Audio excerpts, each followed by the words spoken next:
हरे कृष्ण। आज के श्रीमद् भागवत स्कंद 10 अध्याय 3 श्लोक संख्या 22। ओम नमो भगवते वासुदेवाय। ओम नमो भगवते वासुदेवाय। ओम नमो भगवते वासुदेवाय। नारायणं नमस्कृतं नरं चैव नरोत्तमं देवीं सरस्वतीं व्यासं ततो जयमुदीरये। नष्टप्रायेषु अभद्रेषु नित्यं भगवत सेवया भगवते उत्तम श्लोके भक्तिभावति नैष्ठिके। कृष्णाय वासुदेवाय देवकी नंदनाय च नन्दगोपकुमाराय गोविंदाय नमो नमः। हरे कृष्ण। श्रीमद्भागवत स्कंद 10 अध्याय 3 श्लोक संख्या 22।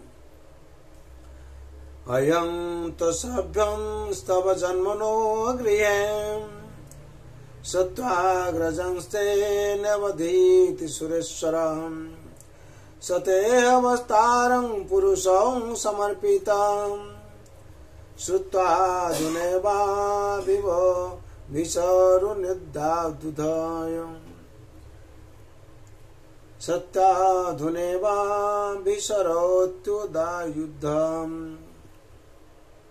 शब्द पे बोला হচ্ছে अय माने मूढ़ तू किंतु असभ्य असभ्य असुर माने असभ्य एवं सुर माने सभ्य तब माने आपनार जन्म जन्म नौ आमादेर गृहे गृहे सत्वा श्रवण करे अग्रजान ते आपनार पूर्वजात भ्रातादेर व्यवस्थित बध करछे। सुर ईश्वर हे भव्य मानुष বা দেবতাদের ঈশ্বর দেবতাদের ঈশ্বর সে সেই অভ্যস অসভ্য কংস তে আপনার অবতারম আবির্ভাব পুরুষে তার সেনাপতিদের দ্বারা সমর্পিতম নিবেদিত হয় সত্ত্বা শ্রবণ করে অধুনা এখন এবং প্রস্তুতপক্ষে अविसरती अक्षणे आसबे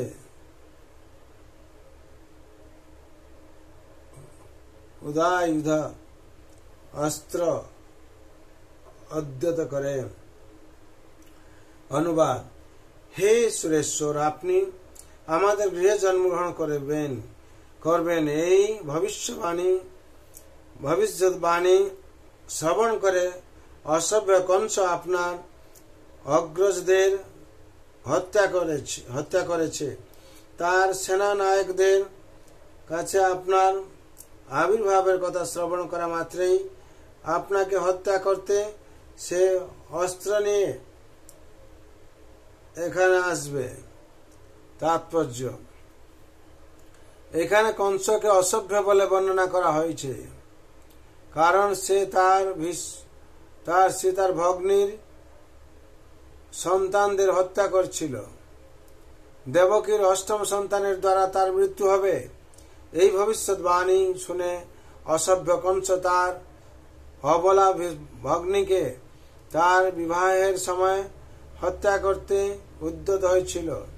অসভ্য মানুষ তার ইন্দ্রিয় তৃপ্তি সাধনের জন্য যে কোনো কার্য করতে পারে।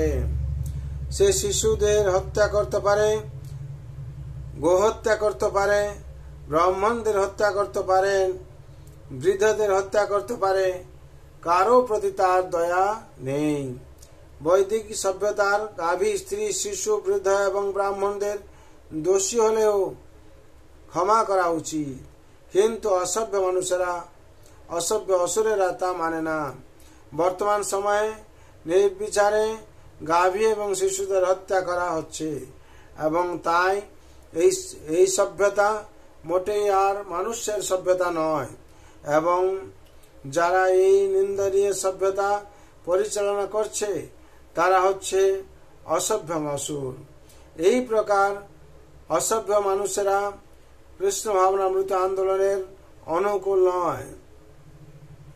জনসাধারণের অন্য নেতা রূপে তারা নিঃসংকোচে ঘোষণা করে যে হরে কৃষ্ণ আন্দোলনের কীর্তন হচ্ছে একটি উৎপাত স্বরূপ।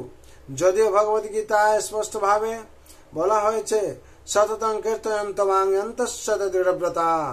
এই শ্লোকের বর্ণনা অনুসারে মহাত্মাদের কর্তব্য হচ্ছে হরে কৃষ্ণ মহামন্ত্র কীর্তন করা এবং সারা পৃথিবী জুড়ে তা প্রচার করার যথাসাধ্য চেষ্টা করা। দুর্ভাগ্যবশত মানব সমাজ আজ এক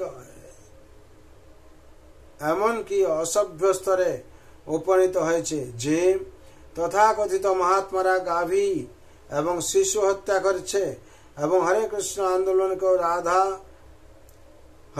আন্দোলনকে বাধা দেওয়ার চেষ্টা করছে। এই প্রকার অসভ্য কার্যকলাপ বোম্বাই হরে কৃষ্ণ, ল্যান্ডে হরে কৃষ্ণ আন্দোলনকে বাধা দেওয়ার জন্য প্রদর্শিত হয়েছিল। কংস যেমন বাসুদেব এবং দেবকীর সুন্দর শিশুটিকে হত্যা করবে বলে আশা করা যায়নি, তেমনি আধুনিক সমাজ কৃষ্ণ ভাবনামৃত আন্দোলনের প্রগতিতে অসুখী হলেও তাকে বাধা দিতে পারবে না। তবু আমাদের নানা রকম অসুবিধার সম্মুখীন হতে হয়। শ্রীকৃষ্ণকে যদিও হত্যা করা যায় না, তবুও শ্রীকৃষ্ণের পিতা বাসুদেব স্নেহবশত ভয়ে কম্পিত হয়েছিলেন, কারণ তিনি মনে করেছিলেন যে কংস এক্ষুনি এসে তার পুত্রকে হত্যা করবে। তেমনি এই কৃষ্ণ ভাবনামৃত আন্দোলন যদিও শ্রীকৃষ্ণ থেকে অভিন্ন এবং তার কোন অসুরেই তা বাধা দিতে পারে না, তবুও অসুরেরা পৃথিবীর যে কোনো প্রান্তে এই আন্দোলনকে বন্ধ করে দিতে পারে বলে মনে করে আমরা ভীত হই।